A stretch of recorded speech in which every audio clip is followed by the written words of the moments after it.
Ants and the Lions. The old moral story of how small ants can fight off an animal as huge as an elephant was true in the forests of Kenya until big-headed ants started showing up. Scientists observed that the big-headed ants started to kill the native acacia ants, which would have saved the acacia trees from being eaten up by the elephants. You must be wondering how elephants getting more food to eat can affect the lions. These acacia trees provide hiding spots to lions for hunting zebras. The absence of acacia ants increased grazing of acacia trees by elephants that decreased the tree cover. Scientists at Wyoming University studied number of zebras in areas where big-head ants had invaded, comparing it to areas where they had not invaded. They also looked at how many zebras got killed in these two different regions. They also tracked the movement of lionesses in these different regions by bugging them with GPS. After 3 years of tracking, the result was, as the trees started getting less dense, creating more open space, the lions had trouble in hunting zebras. So the lions started hunting buffaloes. But how can that be a big deal? For one, it takes lions more energy to hunt buffaloes, and at times the lions get killed in the process. Second, the increase in zebras could cause unexpected changes to the existing ecosystem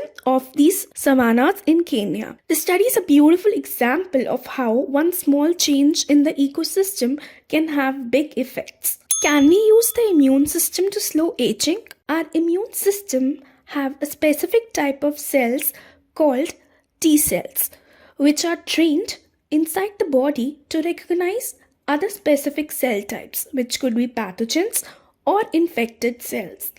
With the recent advances, these T cells can be trained outside the body in the lab to recognize other types of cells like cancer cells.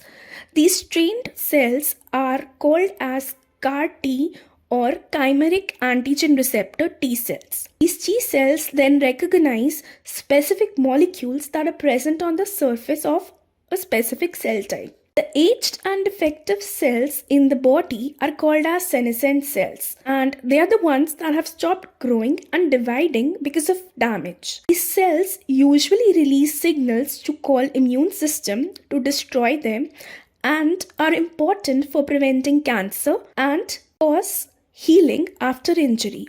The senescent cells increase in different tissues as we age. Their removal becomes less effective because of the decline in the immune system as we age. In a recent study, scientists at Cold Spring Harbor Lab generated CAR T cells to recognize aged cells of mice. What they found was when these CAR T cells were introduced in aged mice, then they prevented some of the diseases that come with aging or because of consumption of high-fat diet. These mice were also physically more active after this one-time treatment of CAR T cells was given. But it still remains to be seen whether it can prolong life and whether we can use such an approach in humans.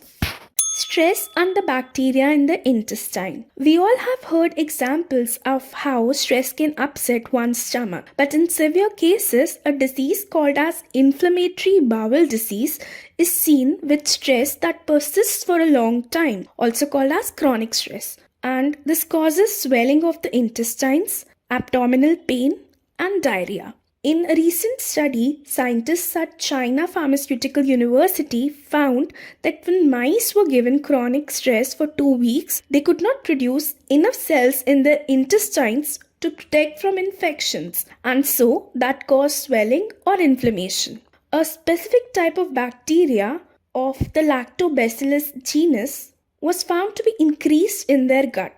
Now, these bacteria produced a chemical indole 3-acetate or IAA. This chemical did not let the stem cells of the intestine to form the cells that would have protected the gut from infections. What is interesting is scientists also found lactobacillus and indole 3-acetate in feces of humans who have depression. The scientists could treat the mice by giving a chemical called as alpha-ketoglutarate. but it will still take time to see whether the same treatment would work in individuals suffering from inflammatory bowel disease. The scientists are still seeking answers to how the brain affects the bacteria in the intestines. These answers will help in understanding and treating many diseases that happen because of stress.